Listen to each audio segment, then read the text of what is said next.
صاحب بھی تھوڑی مہربانی کر کے حیا کر لے دین کا، ابھی تھوڑا حیا کرے۔ اعلیٰ حضرت فاضل بریلوی رحمۃ اللہ علیہ کی جگہ پہ گئے پیلی بھیت میں، تو پیر صاحب بغیر پردے کے عورتوں کو تعویذ دے رہے تھے، تو اعلیٰ حضرت واپس آ کر پیچھے دوڑے، کہنے لگے آگے ہیں تو میرا کچھ خیال کریں۔ واپس جا رہے ہیں، آپ فرمانے لگے تو نبی پاک کی شریعت کا خیال نہیں کرتا، میں تیرا کیوں خیال کروں؟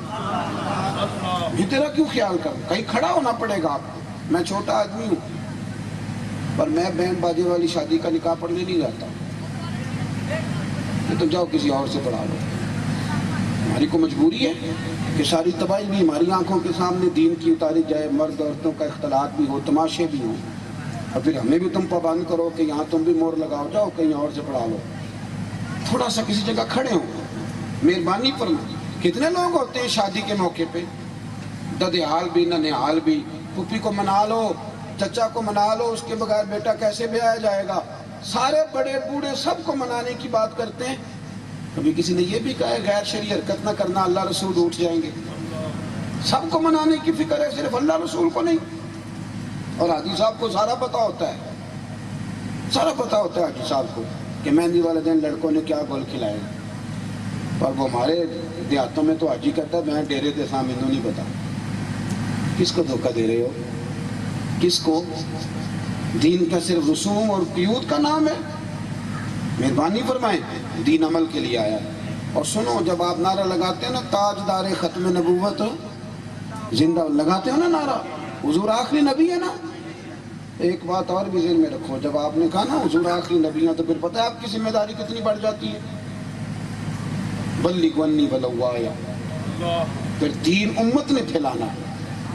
آخری نبی کہہ کے تو بس یہ ہے کہ آپ نے نعرہ لگایا اور ختم ہو گیا، پھر آپ کو گلی گلی جانا ہے اور آپ کو دین کی نوکری کرنی ہے۔ میں دوستوں سے کہتا ہوں کہ غوث پاک نے، خواجہ اجمیر نے، شیخ نقشبند نے، حضرت شیخ شہاب الدین نے، ان بزرگوں نے مزدوروں کی طرح دین کا کام کیا ہے۔ غوث پاک کو بھی حدیث آتی تھی کہ 70 عابد عبادت کرتے رہے اور عالم عشاء پڑھ کے سو جائے، فجر تک سویا رہے، درجہ پھر بھی عالم کا زیادہ، انہیں حدیث آتی تھی، لیکن وہ 40 سال مصلی پہ بیٹھے رہے۔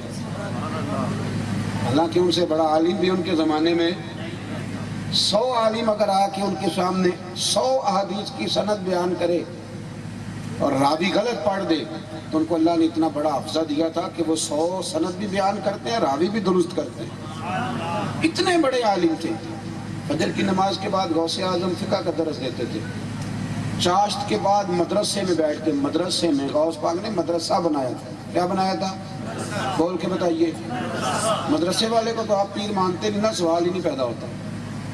مولوی نہیں پیر مان سکتا، وہ 3 نسلوں کو قرآن پڑھائے گا، وہ پیر نہیں بنے گا۔ پیر تو وہ بنے گا جو تعویذ لکھتا ہے، چاہے بیچارہ 6 مہینے غسل ہی نہ کرے۔ کیا تماشا ہے، اتنا سونا زیور زیادہ پہن لے اتنا بڑا پیر ہے۔ عالم ہی پیر ہوتا ہے، عالم جب علم پہ عمل کرنے لگتا ہے تو صوفی ہو جاتا ہے۔ اتنا سا معاملہ ہے۔ فجر کے بعد غوث پاک فقہ کا درس دیتے، چاشت کے بعد یعنی 9-10 بجے مدرسے میں پڑھاتے، ظہر کے بعد حدیث پاک پڑھاتے، عصر کے بعد تفسیر قرآن بیان کرتے۔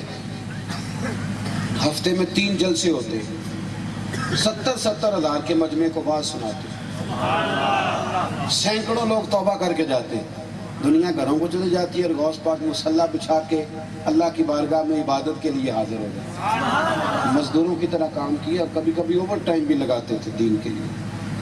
ہم نے تو نعرہ لگایا بھائی، پھر اس کے بعد موج کری، کچھ کر جاؤ۔ یہ وجود کسی کام کا نہیں، اگر یہ کھائے ڈھب سے، سوئے ڈھب سے، پہنے ڈھب سے، تو یہ کام تو ہندو سکھ بھی کر رہا ہے۔ یہ تو ڈیزائننگ انگریز بھی بڑی شاندار کر رہا ہے۔ اس سے کچھ کام لو، کچھ کر جاؤ، اپنا اپنا حصہ ڈالو۔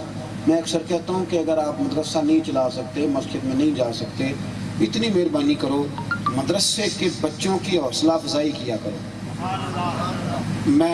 میں چندے کی بات بھی نہیں کرتا، میں کہتا ہوں قوم خالی کہنے لگ جائے نا پتر تیری بڑی بات ہے تو حافظ بن رہا ہے، اتنا کہنے لگ جائے نا تو میرے خیال میں دین کا بہت بڑا کام شروع ہو جائے گا۔ لیکن ہم اس طرف بھی جانے کو تیار نہیں ہوتے۔ 3 باتیں میری یاد رکھنا، بات ختم کرنے لگا ہوں۔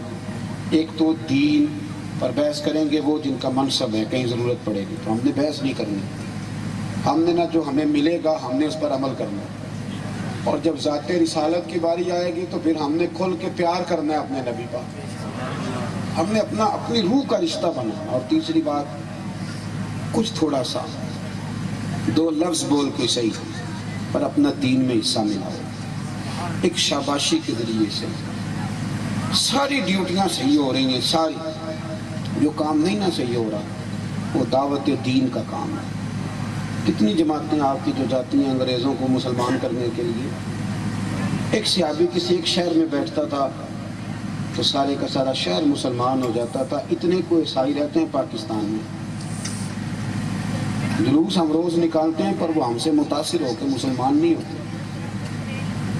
یہ کوشش ہم نے کب کرنی ہے، یہ ہم نے کب پروگرام بنانا ہے، اپنی زندگی میں تبدیلیاں لائیں، دین پر عمل کریں۔ آپ کی گفتگو بتائے کہ آپ نبی پاک کے غلام ہیں، اٹھنا بیٹھنا بتائے کہ آپ نبی پاک کے غلام ہیں۔